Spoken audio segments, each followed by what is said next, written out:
Uh, Good evening. My name is Fatima, and I am Associate Professor in the Department of English and Modern European Languages at the University of Lucknow. Our session today, Time and Eternity, is about Quratulain Haidar's fiction, and we are going to perceive her, we are going to read her through the motif of time. Quratulain Haidar is one of the most revered and one of the most appreciated writers of modern India, widely known as the First Lady of Urdu fiction or the Doyen of Urdu literature. In the League of World Literature, she stands tall with Milan Kundera and Gabriel Garcia Marquez. She has, to her credit, several novels, many short stories, non-fiction, and reportage. As a bilingual author, she has translated, or rather, she would herself prefer to say she has transcreated herself. She has also translated, along with Ali Sardar Jafri, Mirza Ghalib into English, and she has translated T.S. Eliot, Henry James, Mikhail Sholokhov into Urdu. A less known fact about Quratulain Haidar is that she spent much of her adolescence and youth in Dehradun, in Mussoorie, and in the precincts, imbibing the sights and sounds of these cities. As home turfs, Dehradun, Mussoorie, and all these places figure largely in her early works, particularly Sitaron Se Aage and uh, Safina-e-Gham-e-Dil. Our focus today is on Safina-e-Gham-e-Dil, translated by Professor Salim Khidwai and published by Women Unlimited. We have with us in the studio Ms. Ritu Menon, her publisher, and Professor Khidwai, her translator. A warm welcome to both of you, Ritu and Salim Saab. Thank you. Thanks, Papa. Ritu Menon is a feminist publisher and writer, co-founder of Kali for Women, and founder of Women Unlimited, an imprint of Kali for Women. She has been active in the women's movement in India and South Asia for over 35 years, and she has authored, among other books, the groundbreaking Borders and Boundaries, Women in India's Partition. She has also authored Out of Line, a literary and political biography of Nayantara Sahgal. And most recently, she has brought out Zohra, a biography in 4 acts. She has also edited several anthologies of fiction and poetry by women. She is on the advisory board of many organizations.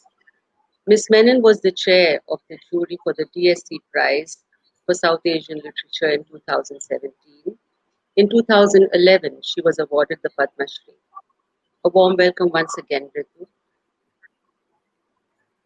Thank you. Salim Khidwai is a historian, a gay rights activist, and a translator. He is one of the first academics to speak publicly as a member of the LGBT community. He served as professor of history at Ramjas College for over 20 years. Currently, he is an independent scholar. He has co-edited Same-Sex Love in India, Readings from Literature and History, a pioneering work documenting and exploring the indigenous roots of same-sex love in India and South Asia with Ruth Vanita. Professor Khidwai has edited and translated Malka Pukhraj's autobiography, Song Sung True, a memoir. He has also translated a collection of short stories, animal short stories by Syed Rafiq Hussain, called The Mirror of Wonders and Other Tales. He has also translated Quratulain Haidar's Chandni Begum and Safina-e-Gham-e-Dil as Ship of Sorrows. He is currently translating Gardish-e-Rang-e Chaman, a documentary novel by Quratulain Haidar. A warm welcome to you once again, Professor Khidwai. Thank you, Fatima. I would like to open the session with a question for Ritu. Ritu, what is it that makes Quratulain Haidar relevant today? And why do you think we need to make her available to a larger readership through translation?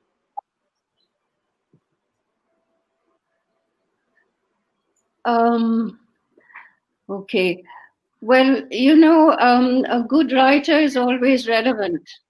There's no time bar to them. Rather, I would be reading Shakespeare today, 500 years later. Absolutely. So I think the question of relevance has to do with the quality of the writing and the importance of the writing among the best, and I think probably one of the greatest. Now, why she is important and even more so today, I think is because, quite frankly, she is a very contemporary writer. She is very, very modern in her sensibility. But apart from her modern sensibility, I think what makes her sort of, in a way, perennial is that her preoccupations are existential.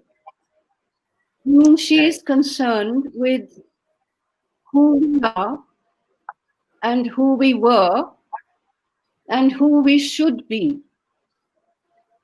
These are, of course, existential concerns, but they are also very current, they are very present.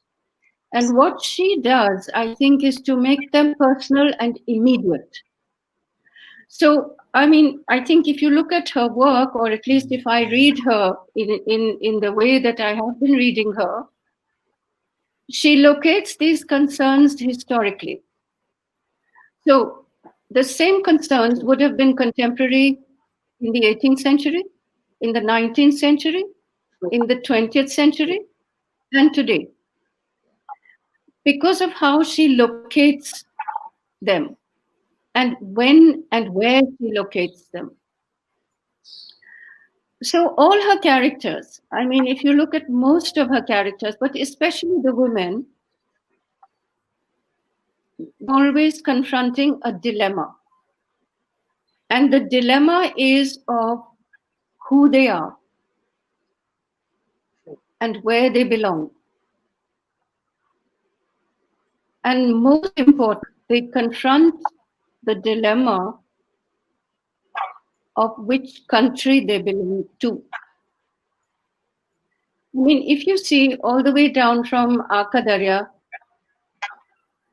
to even to Mere Bhi Sanam Khane, and then to Chani Begum, of course, and Safina-e-Gham Dil. But, you know, the other day I was reading Sita Haran, and I thought again and again and again, she recurs to, she goes back to the same central question: where do you belong? And where do you want to belong?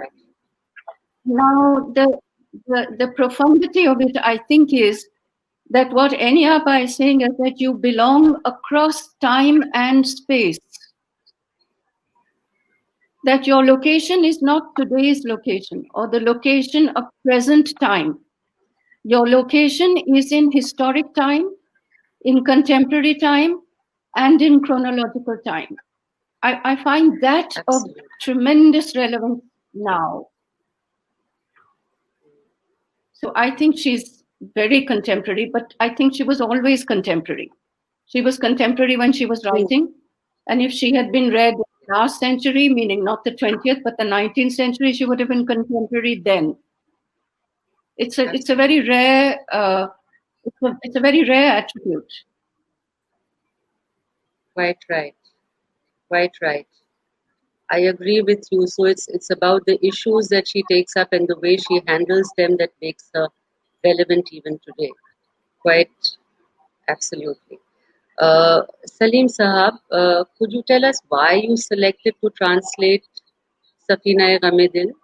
And could you share some of your experiences with translating Haider?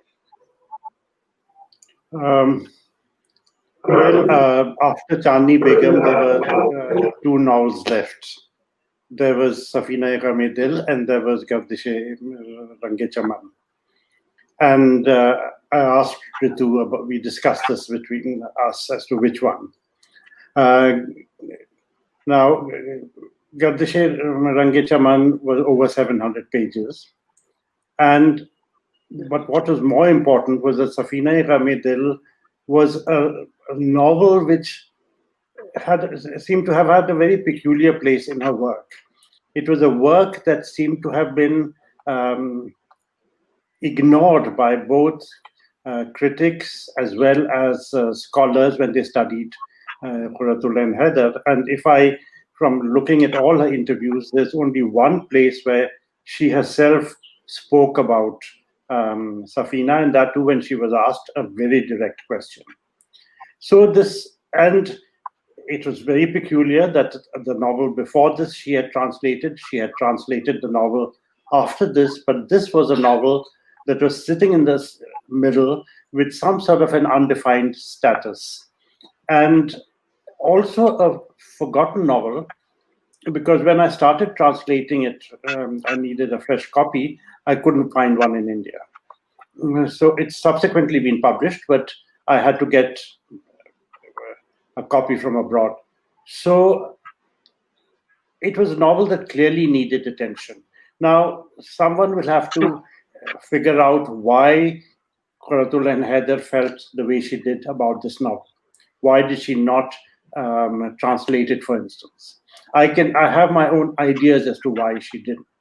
But it was a novel that clearly was, in a way, a laboratory. I saw it. Once I started translating it, it was, of course, far more difficult than Chandni Begum. Chandni Begum was difficult, but not as difficult as this. And this was because she treated Safina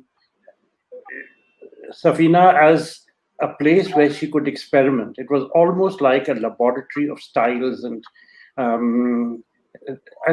if you see where it fits in between her first novel and her first collection of short stories, and then her Anak Ka Darya, this is really a place where she was trying out something.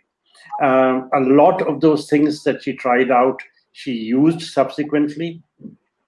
A thing that she didn't use, and I think that's relevant here too, that if we look at her novels, she's always present in there as some sort of her alter ego is present in some character or the other. In Safina, she places herself smack there as herself, with her own name, her parents, with their real history, with all the family details that came out subsequently in her work, but not in any of her novels. And I think that was one experiment that she decided she was not going to take forward. I think that's an interesting thing, that she tried it and she wasn't going to use it again. She wasn't going to be there speaking in the first person in the novel again, as Annie, as she does, Anne or Annie, as she does in this. So Safina was very difficult. It was a challenge that was very satisfying now that it is done and people read it and feel they like it. Yes, that's it. I mean, it's a novel that needed to be done to complete the chronology of Qurratullah and Haider. It had to be done. Yeah. Absolutely. And I also... Yeah. Ritu? Yes, Ritu?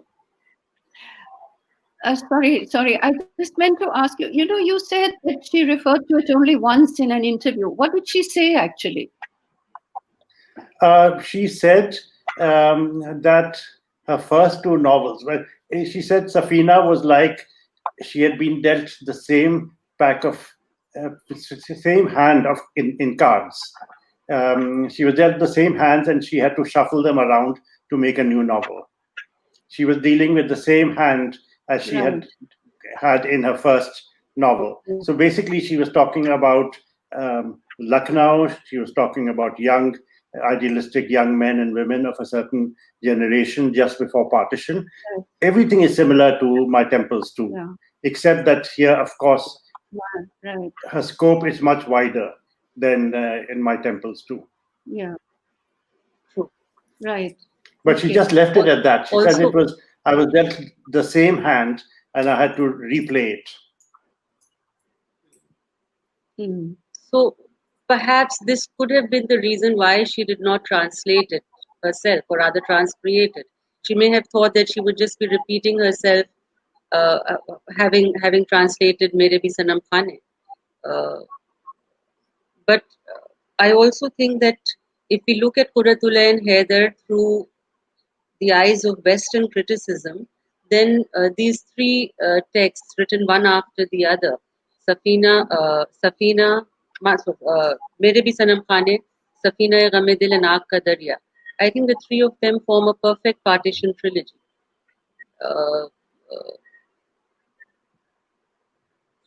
As they follow one another. We move on to our next question for today. Haider prided in her. Yes, absolutely, Ritu. Yes. You know, I was very interested to hear Salim say that the response to Safina was that she felt she had been dealt the same hand and she just had to shuffle the cards.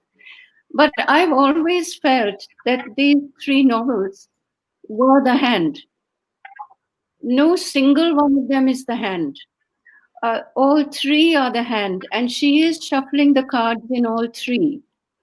Because if you move on to Akhir-e-Shab, if you move on to Fireflies in the Mist, she has shifted. She has moved to the east. But the hand remains the same. You see, I mean, I really think this is something very particular about her relationship to her subject matter. I mean, we can talk about it later. Sorry, I didn't want to interrupt. No, No, what not you're at saying all. is, It's a I think it's very relevant what you're saying, that it's the same hand. But I think the only difference here is of scale.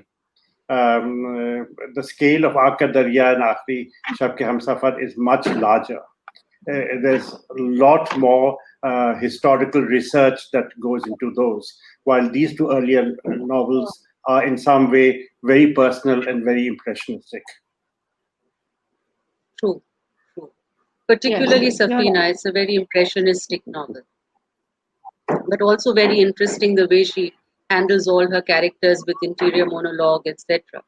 A lot of experimentation going in there. Haider prided in her syncretic Indo-Muslim cultural tradition, and she had also imbibed the British culture during her growing up years, and that was equally a part of her. So Ritu, my question is to you. Do you think that she perceived herself as an embodiment of an era that was characterized by this syncretic sensibility? And do you think this motif of a time gone by or a bygone era that permeates all her novels? Do you think this is her lament for the past?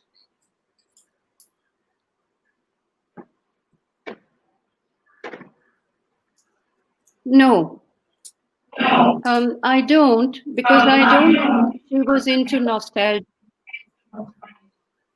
I think nostalgia had no part in her consideration of either time or space.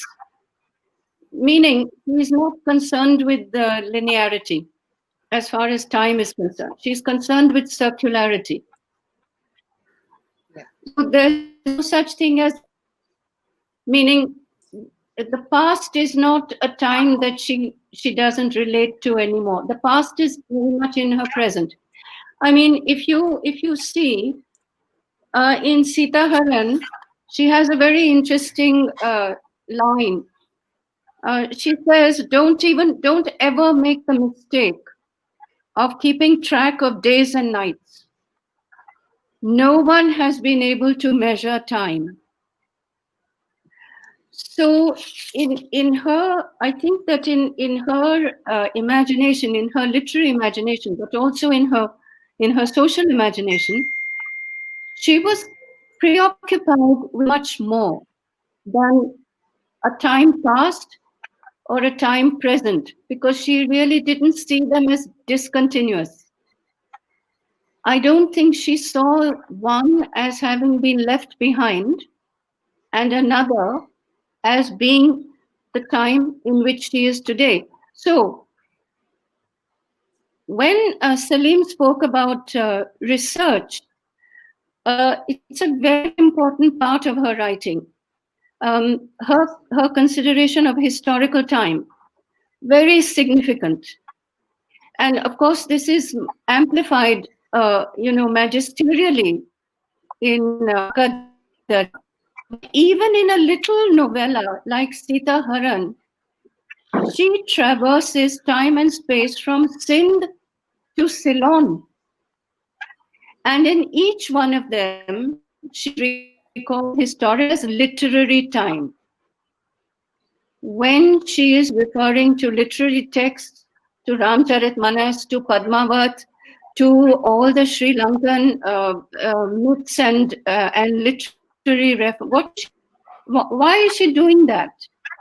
I mean, you begin to ask the question of the writer, what is her engagement with all of this?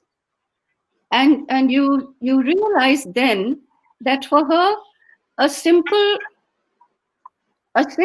sort of retelling or recall of chronological time is not of interest to her. Which is why I think could never have been part of the progressive, but we'll talk about that later. Her relationship to time is very different. It is a kind of a sort of perennially recurring, perennially repeating itself. That doesn't mean there's no change. There is change. There is change, but that change always takes into account what happened before, the change that took place earlier. And she is always anticipating, in a funny way, in a strange way, I think, speaking of it now, her character, the main character is time. Because actually, if you look at the novels, there's no real character development. You don't see the characters developing as such. They move through time, but they're not really, do you know what I mean? So I think her real character is time and history. So what is it that she is concerned with? She's concerned with rupture as well as with repair. So time fractured, which is her partition trilogy, that's rupture. It's a break in time and space. And then repair. So she's concerned with discontinuity in that sense. I mean, I think, I don't know. I'm just thinking aloud.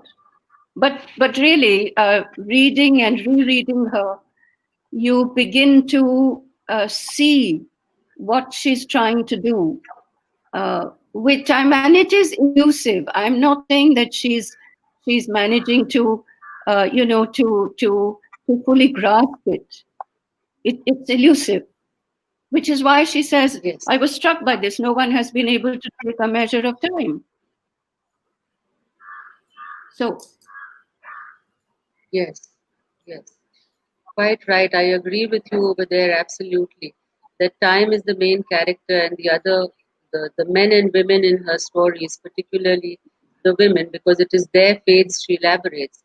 They are simply pawned to time and to fate. And the novel grows not with the means of the characters, but by means of time and the way she depicts it. Salim Saab, is nostalgia, is reminiscence a tool to bring in the syncretism that she prides in, particularly in the face of the divisive politics she talks about in this partition trilogy? As Ritu says, I don't see any nostalgia.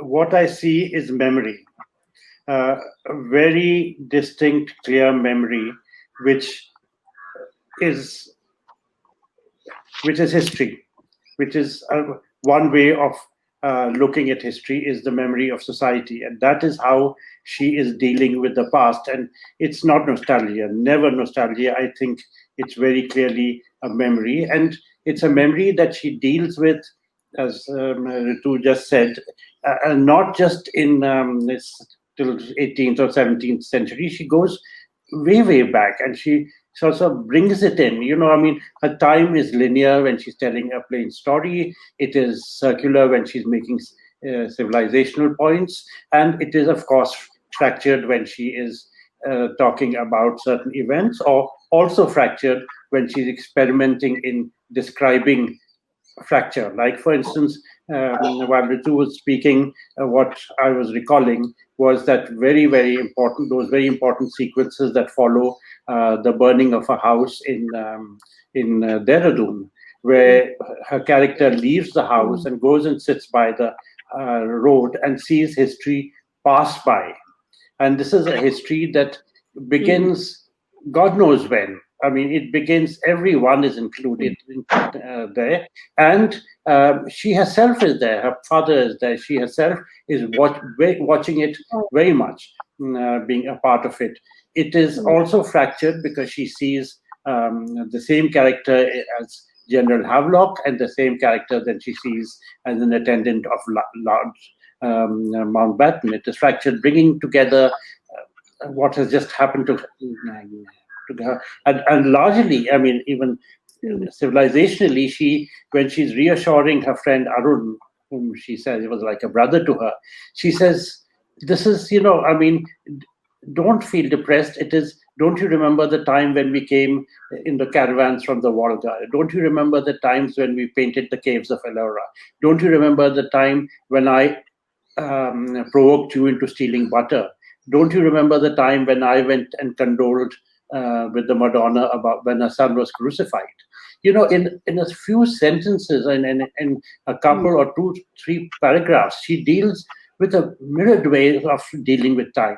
I mean, she has this freedom to go just anywhere. I mean, even at that very young age, and the capacity to bring it all back, and not let it just wander and let the reader try and figure out where she's been gone, where she had taken him, or where she's left him. I think this is her greatness, is that she deals with history as memory, and history is very, very important to her because if you look at the metaphors, the cultural metaphors that she uses, it comes from someone who has been studying history very deeply and very, very sincerely. She's been looking for meaning in history herself before she could have come up with those cultural metaphors. Absolutely. I couldn't agree more. There are multiple ways in which he talks about time. Time dripping drop by drop, or time gushing like water in the river, or time flowing like blood after the partition, or time frozen, time in the ringing of bells. She finds the metaphor of time in almost every part of human existence. And that, I think, is, with time, what she is emphasizing is history, because that's what she's talking about when she's talking about time. Quite right. Time is also the Aag ka Darya. Yes, time annihilates, she says at some point. When she began writing, the progressive writers' movement was at its peak. And yet we see that she kept her own, right from Sitaron Se Aage down to her last work. She never subscribed to the progressive ideology, the radicalized ideology of the progressives. Ritu, could you tell us something about her relationship with the progressives? I don't know, but I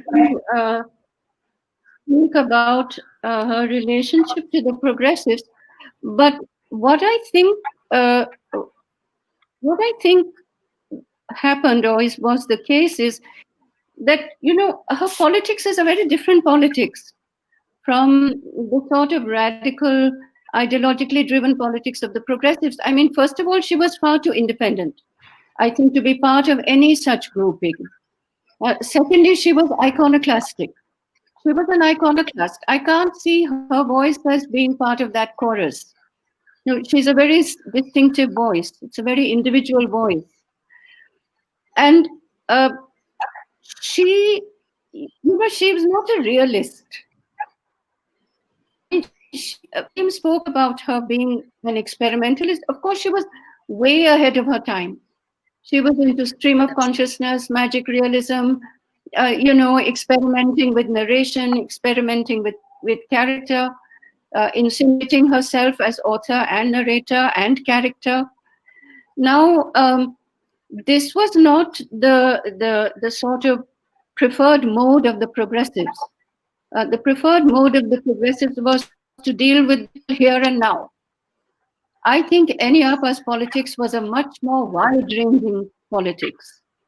I mean, she's discussing politics in Sri Lanka and in Europe and in Germany and in India and her notion of politics, how she defines it, is a very different thing. I also think that she was that rare writer for whom South Asia as a region was very important.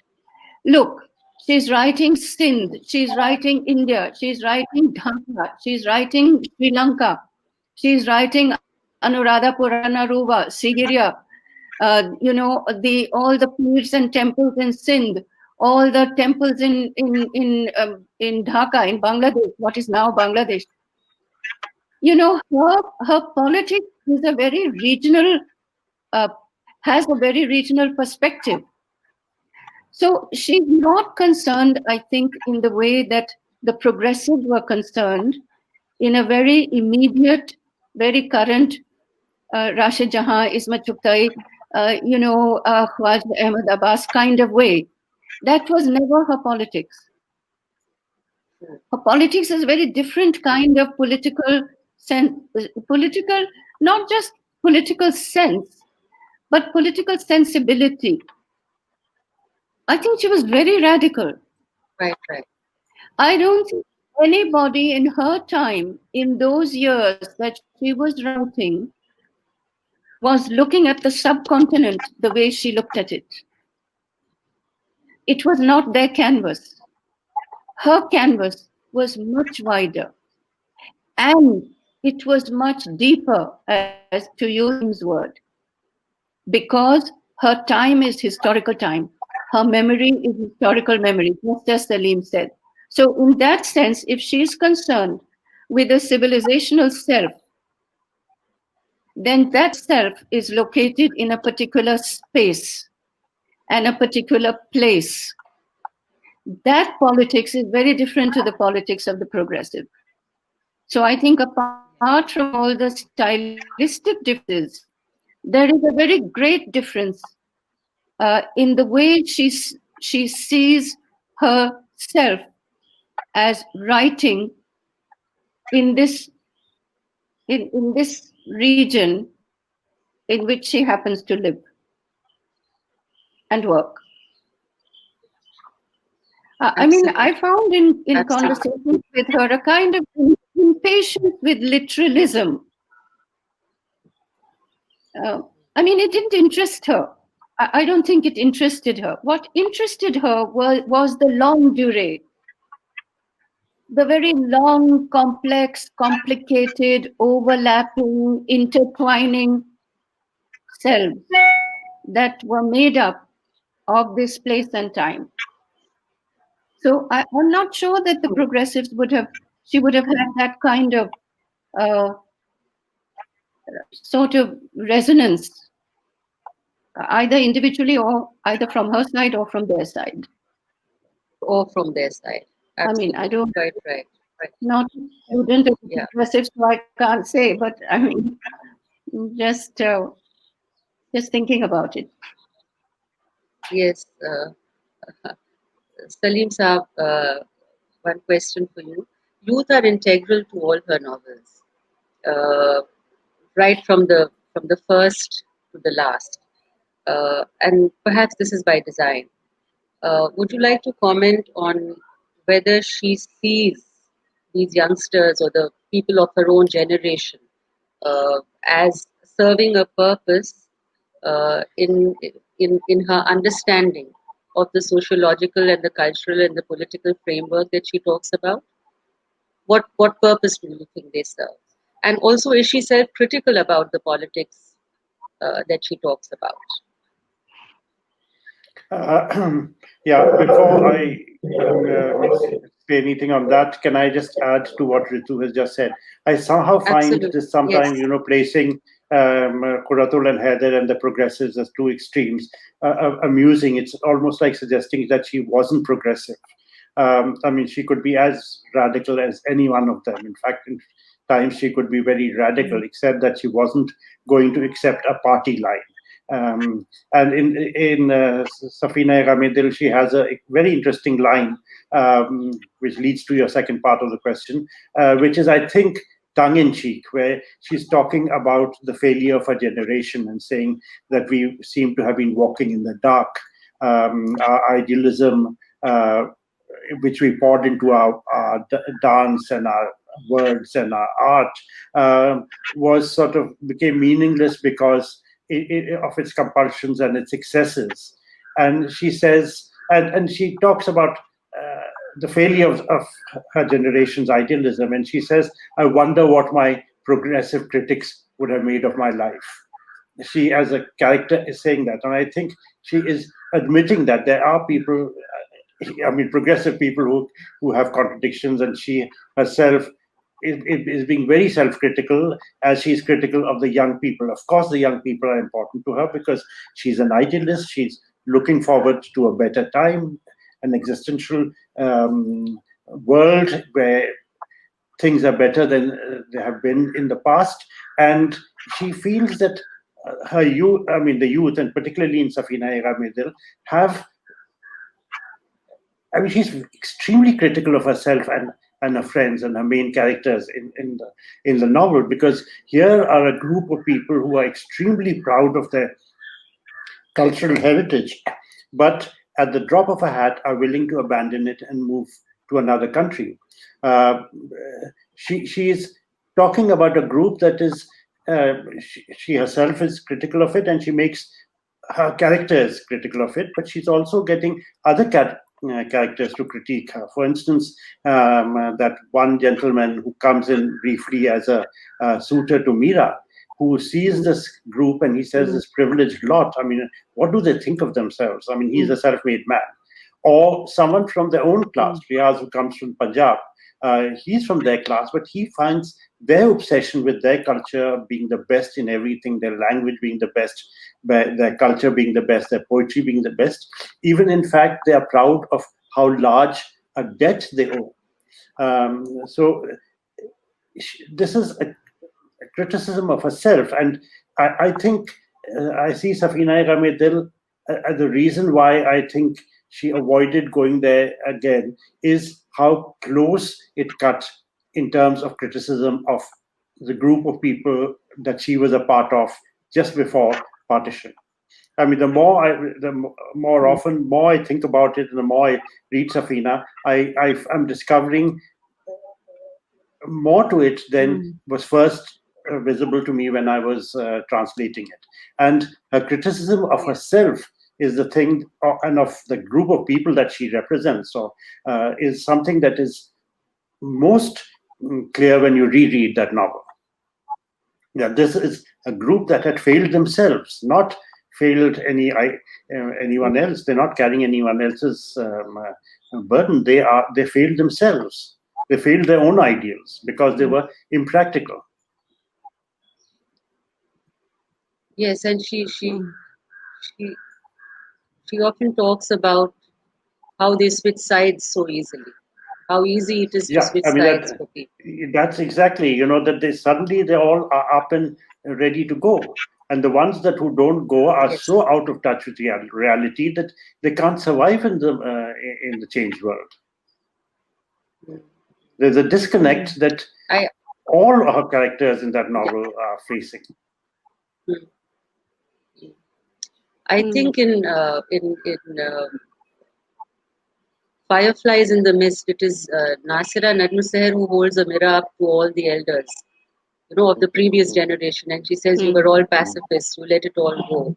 So, this character come in and comment upon the youngsters of the earlier years, her seniors now. Ritu, my question for you now. Could you tell us something I about just wanted how to add- Haider responds? Yeah. Yes. Yes, Ritu. Add to a line. One of the things that always sort of stayed with me, especially in Safina, but in the others as well, was a great sense of the betrayals of politics. The betrayals, meaning not just at a literal level, but the very profound betrayal that any political enterprise carries within it. I get a sense from her that you can never have an ideal political sort of condition in which all these lives are lived, in which everything plays out, in which histories unfold, in which fates are decided, both national as well as individual.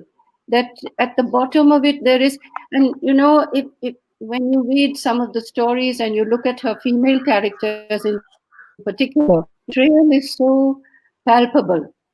It is so palpable.